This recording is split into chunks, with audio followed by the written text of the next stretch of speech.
పెద్దపల్లి జిల్లా కేంద్రంలో సంచలనంగా మారిన దొంగతనం కేసును దొంగతనం జరిగిన కొద్ది గంటల్లోనే ఛేదించారు పెద్దపల్లి పోలీసులు.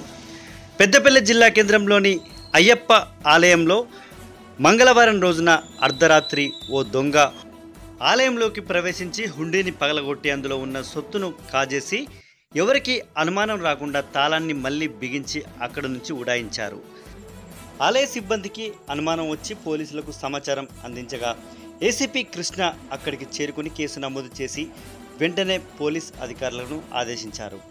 ఏసీపీ ఆదేశాలతో రంగంలోకి దిగిన CI Krishna, SI Lakshmanarao, SI మల్లేష్లు బృందాలుగా విడిపోయి సాంకేతిక పరిజ్ఞానంతో ఆ దొంగను దొంగతనం జరిగిన కొద్ది గంటల్లోనే పట్టుకున్నారు.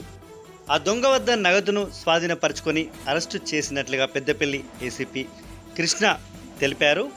సోషల్ మీడియాలో అత్యంత వైరల్గా మారిన ఈ దొంగ కేసును కొద్ది గంటల్లోనే ఛేదించిన CI Krishna, SI Lakshmanarao, SI మల్లేష్లను పోలీస్ సిబ్బందిని అభినందించారు పెద్దపల్లి ఏసీపీ కృష్ణ. ఈరోజు మొన్న రాత్రి అంటే 28 తెల్లారితే 29 రోజు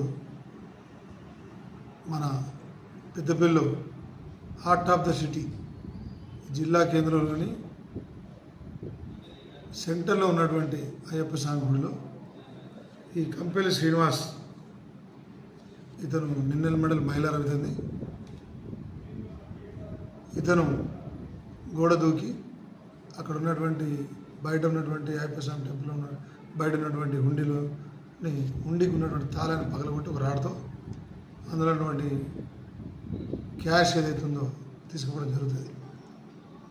అతని సీసీ కెమెరాల ద్వారా వెంటనే మా పెద్దపల్లి సిఐ గారి ఆధ్వర్యంలో, కృష్ణ గారి ఆధ్వర్యంలో పెద్దపల్లి ఎస్ఐ లక్ష్మణరావు, మల్లేశం, అట్లాగే కానిస్టేబుల్ ఆఫీసర్స్ అయిన ధర్మారం కానిస్టేబుల్ రాజు గారు, అట్లాగే మన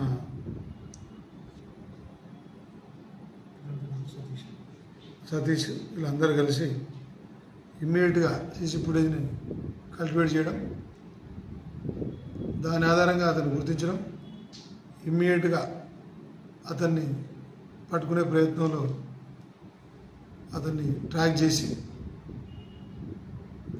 నిన్న అతన్ని ఎక్కడెక్కడో అతని కోసం తిరిగి ట్రాక్ చేసి ఈరోజు పెద్దపల్లి బస్టాండ్ ఏరియాలో అది, ఎందుకంటే గతంలో రిబ్బెర పోలీస్ స్టేషన్ మరియు నిన్నెల పోలీస్ స్టేషన్ కూడా ఈ ఇంట్లో కూడా చొరబడిన దొంగతనం, అట్లాగే ఈ టెంపుల్ ఆఫీస్ అంటే ఇప్పుడు మన దగ్గర ఎట్లయితే అయ్యప్పస్వామి టెంపుల్లో చేశారో అటువంటి దొంగతనం చేయడం జరిగింది. అప్పుడు పోలీసులు అక్కడ ఉన్నటువంటి పోలీసులు కేసు పెట్టడం జరిగింది. అందులో అతను జైలు శిక్ష కూడా 1 year పైన అనుభవించడం కూడా జరిగింది. కానీ జైలు పోయొచ్చినా కూడా అతని ప్రవర్తన మార్చుకోకపోగా పెద్దపల్లిలో ఇక్కడికి వచ్చి తిలకనగర్లో గత 5 సంవత్సరాల నుంచి ఇక్కడే ఉంటున్నాడు. వండుకుంటూ మేస్త్రి సెంట్రింగ్ పని, బిల్డింగ్కి సంబంధించిన సెంట్రింగ్ పని చేస్తూ ఈ బంధంపల్లి, గొల్లపల్లి ఏరియాలో పనిచేస్తున్నాడు. పనిచేసుకుంటూ ఈరోజు పాత పద్ధతిలోనే దొంగతనం చేద్దామని ఆలోచించి చేయడం, వెంటనే మా సిఐ గారు, మా ఎస్ఐలు, మా సిబ్బంది అందరూ కూడా వీళ్ళందరూ కూడా వెంటనే ఇమ్మీడియట్గా స్పందించి అతన్ని పట్టుకోవడం జరిగింది. వీళ్ళందరూ కూడా ఈరోజు అతని దగ్గర 4,370 రూపాయలు రికవర్ కూడా చేయడం జరిగింది. కొంత డబ్బు కూడా అతను ఈ బట్టలు కొనుక్కోవడం, ఈ బూట్లు కొనుక్కోవడం కూడా చేయడం జరిగింది. అట్లాగే ఇప్పుడు మీ అందరికీ చెప్పదలుచుకుంది ఏంటంటే, ఈ సందర్భంగా పెద్దపల్లి ప్రజానికానికి ఈ సమ్మరు దేవుడి దయ ఇప్పటివరకు మనకు ఎక్కడ కూడా ఎటువంటి ఇన్సిడెంట్స్ లేవు. మేము కూడా మా సిబ్బంది కూడా రాత్రిపూట పెట్రోలింగ్ చేస్తున్నాం.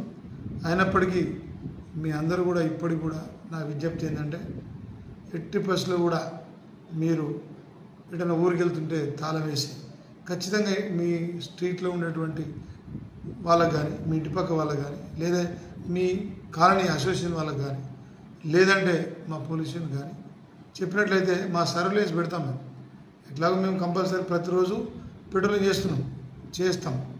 24 గంటలు డే అండ్ నైట్ పెట్రోలింగ్ మాది ఉంది.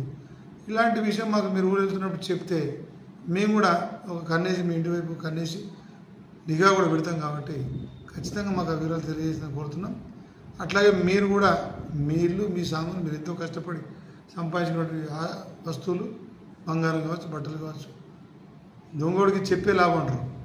అట్లా చిన్న వస్తువు అయినా మనం ఎంతో కష్టపడి కొనుక్కుంటాం కాబట్టి అది పోతే ఎంతో బాధ అవుతుంది. కాబట్టి మీరు కూడా జాగ్రత్తగా ఉండాలని ఈ సందర్భంగా పెద్దపల్లి ప్రజానీకాన్ని అందరూ కూడా విజ్ఞప్తి చేస్తున్నాం.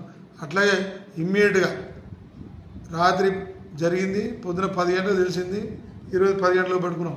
అంటే వితిన్ 24 hours బిలో పట్టుకున్న పెద్దపల్లి పోలీసు మా సిబ్బంది అందరినీ కూడా ఈ సందర్భంగా